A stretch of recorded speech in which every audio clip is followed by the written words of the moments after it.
रुपौली में प्रशांत किशोर के साथ मिलके पप्पू यादव कुछ बड़ा खेला करने वाले हैं और ऐसा खेला जो बीमा भारती को बहुत भारी पड़ने वाला है। बीमा भारती जो कि लालू यादव की तरफ से उतारी गई कैंडिडेट है रुपौली के इस उपचुनाव में, और लालू यादव का साख भी कहीं ना कहीं दांव पे लगा हुआ है, जिसको कहीं ना कहीं नेस्तो नाबूद करने के चक्कर में लगे हुए हैं पप्पू यादव। क्या है पूरी खबर, क्या है पूरी जानकारी, उससे रूबरू कराऊंगा।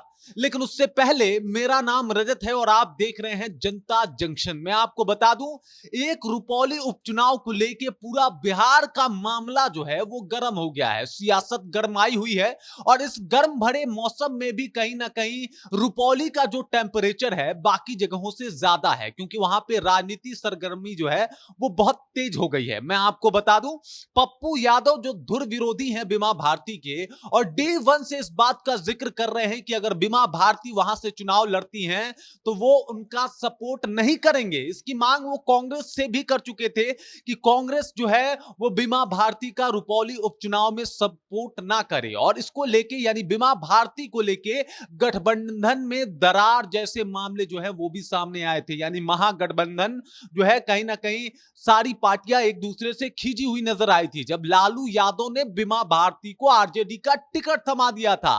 और अब पप्पू यादव ने एक नए चेहरे का, एक नए व्यक्ति का एंट्री करा दिया है रुपौली उपचुनाव में। वो बता रहे थे कल एबीपी न्यूज से बात करते हुए कि मैं प्रशांत किशोर जी के टच में रहा हूं, उनसे बात किया हूं, और मैं आपको बता दूं कि एक नए चेहरे को हम लोग सपोर्ट करने वाले हैं। यानी रुपौली के इस चुनाव में वो बीमा भारती को तो कतई सपोर्ट नहीं करेंगे, ऊपर से उन्होंने दावा कर दिया कि प्रशांत किशोर के साथ मिलके वो एक नए चेहरे को सपोर्ट करेंगे। और वो नया चेहरा कौन होगा इसका खुलासा अभी तक उन्होंने नहीं किया है। उन्होंने कहा कि कल शाम तक यानी शुक्रवार के शाम तक ये क्लियर हो जाएगा कि वो नया चेहरा कौन है।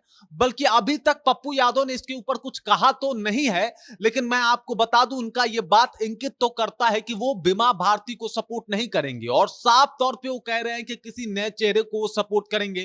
प्रशांत किशोर से भी उनकी बात हो गई है, और अगर प्रशांत किशोर और पप्पू यादव मिलके इस काम को अंजाम देने में सफल हो जाते हैं, यानी बीमा भारती को चुनाव हराने में सफल हो जाते हैं, तो ये सीधे तौर पे लालू यादव को चुनौती जैसा लगेगा। क्योंकि लालू यादव ने बिना किसी गठबंधन के जितने भी दल हैं उनसे बातचीत किए हुए बीमा भारती को जो है आरजेडी का टिकट थमा दिया था। और अब जब पप्पू यादव बागी हो गए, कांग्रेस से भी उन्होंने सपोर्ट मांग लिया कि भाई इनको सपोर्ट ना किया जाए, सीपीआई पहले ही इसको दुर्भाग्यपूर्ण बता चुका है, और अब जब प्रशांत किशोर की एंट्री हो गई है तो यह माना जा रहा है कि कहीं ना कहीं पप्पू यादव बहुत बड़ा खेला रुपौली के इस उपचुनाव में करने वाले हैं।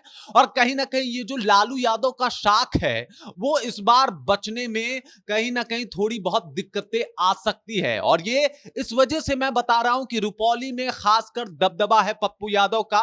पूर्णिया से निर्दलीय सांसद पप्पू यादव, पूर्णिया संसदीय क्षेत्र में आने वाला यह विधानसभा जिसका नाम है रुपौली, इसमें भी खासा दम रखते हैं। और यह दम बताता है कि कहीं ना कहीं लालू यादव और तेजस्वी यादव को रुपौली के इस उपचुनाव पे भी रोना पड़ सकता है। यानी रुपौली जहां पे अब लालू यादव की साख की लड़ाई बीमा भारती लड़ रही हैं, और वहीं पे पप्पू यादव जो है वो अपनी लड़ाई अभी तक जारी रखे हैं।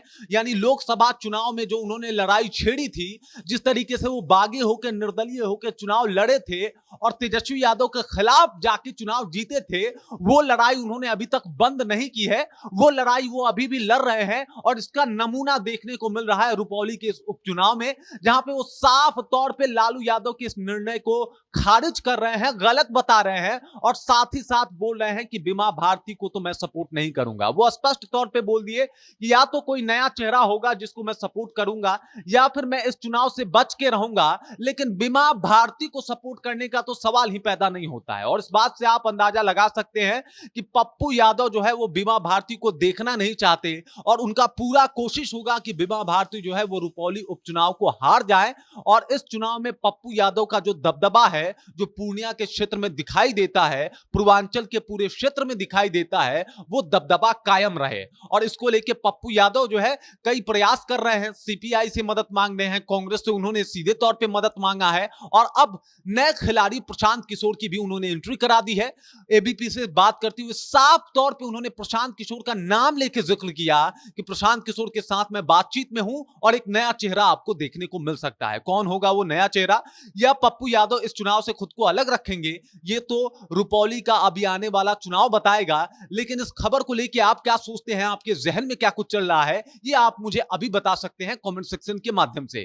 कमेंट में जाइए, कमेंट करके अपना विचार साझा कीजिए और आपको ये रुपौली का उपचुनाव कैसा लग रहा है, जहां पे स्थिति महाभारत जैसी हो गई है, जहां पे अपने दल के लोग ही अपने दल के ऊपर सवाल खड़ा कर रहे हैं, अपने दल के लोग ही अपने दल के दुश्मन बने पड़े हैं। बाकी जाइए, कमेंट कीजिए, अपना विचार साझा कीजिए।